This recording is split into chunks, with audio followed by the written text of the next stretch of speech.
Hi guys, it's Lynn here. Hope you're having an amazing day. Now today guys, in this video I'm going to be repotting my Mammillaria formosa cactus plant. And it's wonderful. I've been doing a load of repottings lately, getting a load of plants that needed to be repotted done over the past few days. And this amazing cactus here is one of the Mammillaria group, as you can see. Very top heavy, very desperate to be repotted. Gorgeous Mammillaria, lovely sort of woolly sort of all around it as well, gorgeous plant. And I've already made a video on how to repot a cactus. So this isn't a repotting video, this is just showing you a bit of a video vlog of me repotting this particular type of cactus. And before going any further, a big thank you to my wonderful fiancé Hansi, who is behind the camera filming me today. So thank you, Hansi. And if you're not familiar with his amazing channel, do go over and subscribe. Family of Cactusy and Other Beauties, links up above. And this is me repotting this beauty. Now, when it comes to repotting a cactus, I explain more in the how to repot a cactus video. But you always make sure you go to the next size up in the pot. You don't want to go for a big, massive pot. Because if I was to repot this plant into a much bigger pot, it's going to be sitting in a lot of extra soil, which you don't want. And always use a well-draining cactus and succulent soil mix. Now I prefer to make my own cactus and succulent soil mix of 3 equal parts of a low base soil, horticultural sand, and also extra grit or perlite at 3 equal parts. And I've made a video already on the cactus and succulent soil mix that I like to use myself and make myself. So links up above to that video also, and it is how to make your own cactus and succulent soil in 3 easy steps. And that's what I'm going to be using in this soil mix. But the most important thing is that you use a well-draining soil so that when you transplant your cactus or succulent, the soil dries out very quick in between waterings. And it doesn't stay in wet soil, because that is a killer for cacti and succulents. Now first of all, as I say, I've got the next size up. Clean pots, always essential that you use a very clean pot and not one that's dirty, so make sure you sterilise in between pots. And then we put in a bit of soil here at the bottom. As I say, this is soil that I've made myself, 3 equal parts of loam-based soil, horticultural sand and grit, as you can see here. So just want to put a bit in the bottom there, and then gently. Now you might wonder why I'm not using any gloves or anything like that, but this type of cactus is not very spiny. It's not heavily spined. If I was using a very heavily spined cactus, I would actually use more cardboard. Gloves don't really work with cacti. I find that the spines go straight through gloves. So I'd normally use cardboard, but this plant is pretty safe. As you can see, I'm touching it now with no problem. So in this case, I prefer to use my bare hands, but if it's very sharp, you need to use cardboard. I explain more in the video on how to repot a cactus. So do check that out if you've never repotted a cactus before. Now when it comes to obviously taking it out, squeeze the pot, in this case here. That's great. And what you want to do as well is every time you repot a plant, cacti and succulents, you want to make sure that the root system is healthy and there's no signs of any root mealybugs or vine weevils or any other pests that often do attack the roots. As in this case here, it's got a great healthy root system, loads of space with the roots in between the soil.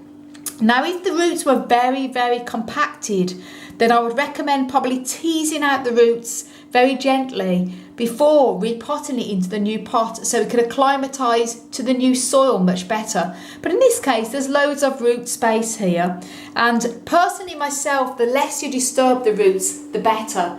So I'm not going to disturb these roots. I'm quite happy that there's no signs of bugs or anything like that, and loads of space with the roots. I'm going to gently then place this Mammillaria very gently into the new pot,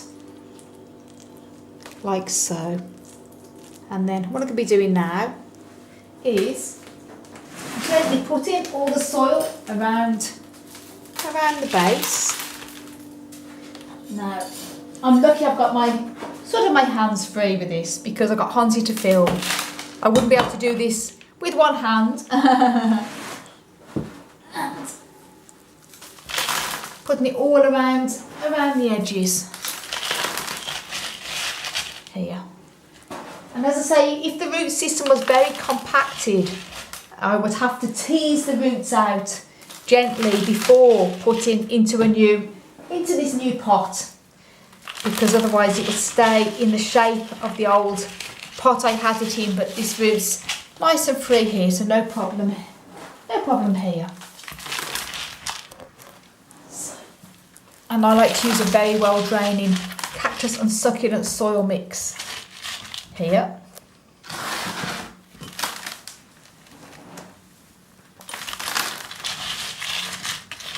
This plant wasn't so much desperate to be repotted as in growing out of its pot, but it was one of them very top heavy ones that is really growing top heavy and just jumping out of the pot. And it was desperate to be done as in that way, but not necessarily growing out of the pot. And if you want to know when it's time to repot a cactus and succulent, then do check out a video I've made on how to know when it's time to repot a cactus and succulent plant.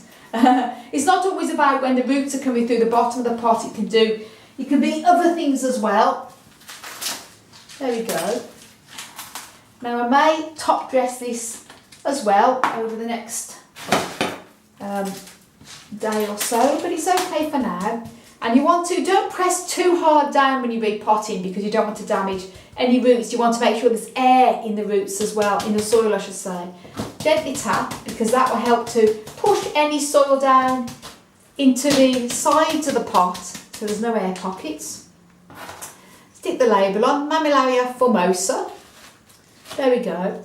Now what I do with my cacti and succulents, this is just something I personally like to do. I don't like to water straight away. And the reason for that is because when you do repot a plant, a cactus and succulent, it doesn't matter how careful you are. And as you can see, I'm very, very careful. There's always going to be some slight root damage. And I just feel better if I leave it for about a week to 10 days before I introduce water again. Obviously this does also depend on the time of year. It's summer now, late summer, so no problem with leaving this about a week or two and then reintroducing a bit of water, because it's still the growing season for this. But if I was repotting a plant in the winter, obviously I wouldn't water at all until the following spring, so just bear that in mind. But I just prefer to allow the roots to settle into the new pot for a week or two before I introduce water in again. And just water a little bit slowly. So there you go, guys. I hope you enjoyed the video, and if you want to know a little bit more about how to grow cacti and succulents, then do check out my website. Go on to the desertplantsofavalon.com, go on to the growing tips, hover your mouse over the growing tips bar, and there's a drop down bar there, different sections on how you can grow cacti and succulents, so do check it out, guys.